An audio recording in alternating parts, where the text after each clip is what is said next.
Andan keyin Balasagындын санжырасы болгон.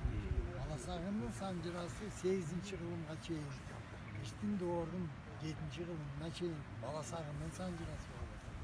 Анан Долон бийдин санжырасы ал 3-чү санжыра. Ал 12-кылымда.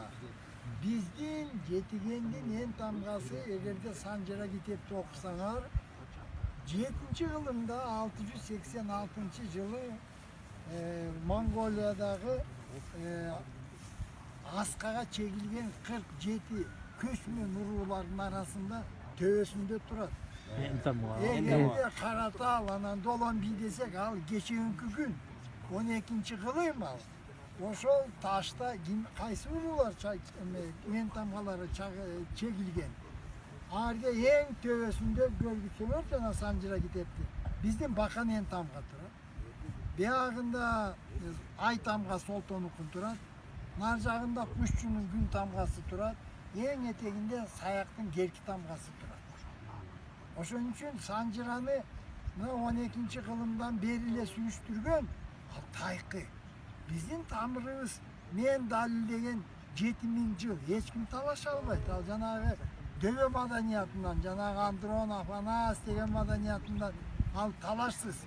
ДНК-дагы далилдебеген. ДНК менен далилденген. А эгерде мындай да биздин бабаларыбыз кыргыз деп качан аталган?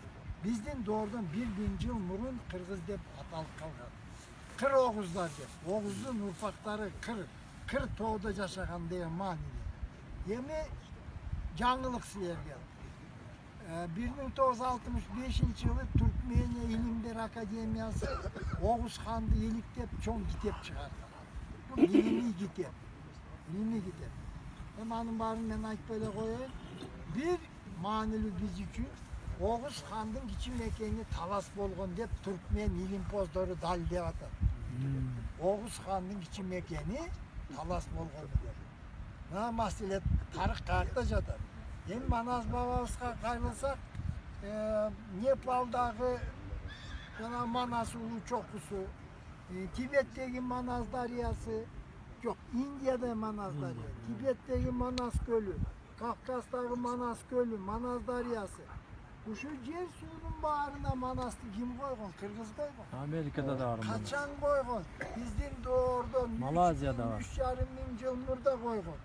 Эмне үчүн ошондой доордо койгон? Манастын сыр найза учун соккон колодон дейт. Өткүр бекем бурч кылып ичине болот сологон сабын алган кайындан сыртын каптап тарамыш бир теңирге сыйынган. Чымын болсо чың кеткен. Чырпык тийсе кадимки чагылгандай чарт эткен. Коло доорун айтып атат турган. Эмне үчүн дүйнөлүк диндерди түптөгөн пайгамбарлардын бири дагы ысмы ушунча даңазалып жер сууга коюлган жок. Жөөттөрдүн дини, христиан дини, исламдардын дини, Манас бабабыздын ысмы ушунча даңазалып жерге коюлган.